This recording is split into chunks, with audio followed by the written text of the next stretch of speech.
What's that? Here, hold this up to your ear. Hello? Paul, dear.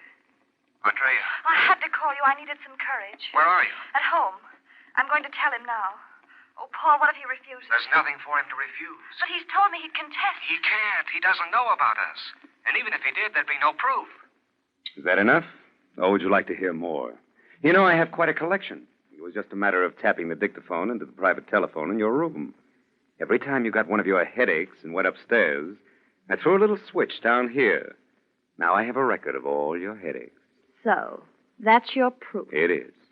Any one of these dictaphone records is enough to throw your divorce suit out of court. Very clever of you, Howard. I had no idea you suspected. Well, what are you going to do? Well, we'll go on exactly as before, Andrea. Your life is your own, my dear. I make only one demand. That you'll remain in this house as my wife and continue to entertain our friends or clients, whichever you prefer. For the greater glory of Howard Martine Incorporated. And what if I refuse? I'm afraid you have no alternative. Is there some joke, my dear? Oh, yes, Howard. And it's on you. I'll show you what alternative I have.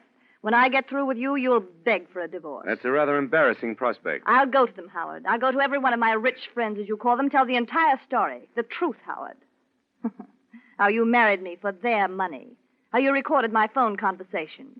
Yes, I'll even tell them about Paul. Don't be a fool, Andrea. Would I? Remember, they're my friends, loyal to me. They gave you their business for my sake. You said that yourself. And when I tell them to take their business elsewhere, they'll do it, whether I'm married to you or not. That would mean exposing yourself. You wouldn't. Oh, wouldn't I? Let me see. Who's your biggest account? Martin Whitford, isn't it? Well, Marty and I grew up together. He'll do anything for me.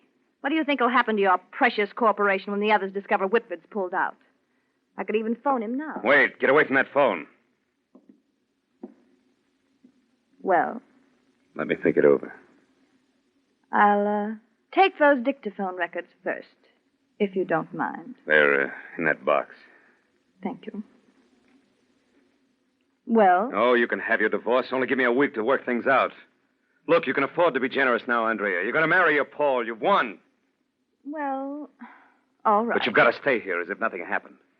Otherwise, the story will come out before I can do anything to prepare the ground. Very well. I'll stay. But no longer than a week. Thank you, Andrea. That'll be time enough.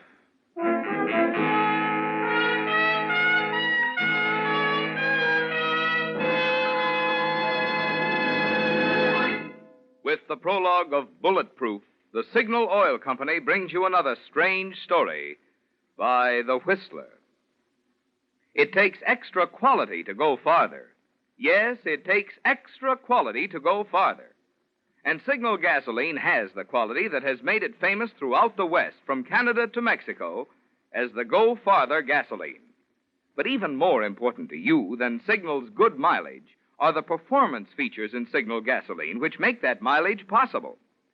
You see, by rearranging the atoms in gasoline molecules, science gave new Signal gasoline quicker starting, faster pickup, and quieter, higher anti-knock. And it's because of this, because it helps your motor perform more efficiently, that you now go farther than ever with new Signal gasoline. Now, that's an important point to remember. It's the same qualities that give you extra driving pleasure that also give you extra mileage. That's why Signal says, look to your speedometer for the best proof of gasoline quality. It takes extra quality to go farther. And Signal is the famous Go Farther gasoline. And now, back to the Whistler.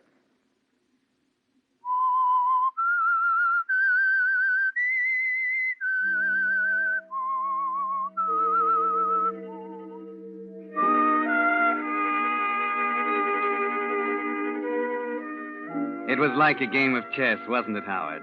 You had your attack planned right down to the last detail, with a final checkmate only a few moves away. But as it often happens, you were so absorbed in the plan of attack that you completely overlooked the obvious, simple countermove that Andrea would be bound to make, that you would go to her friends and tell them the truth. All you could do was try to control the rage inside of you until she left the room. You sit alone in the library and try to think, realizing, of course, that there's only one answer now.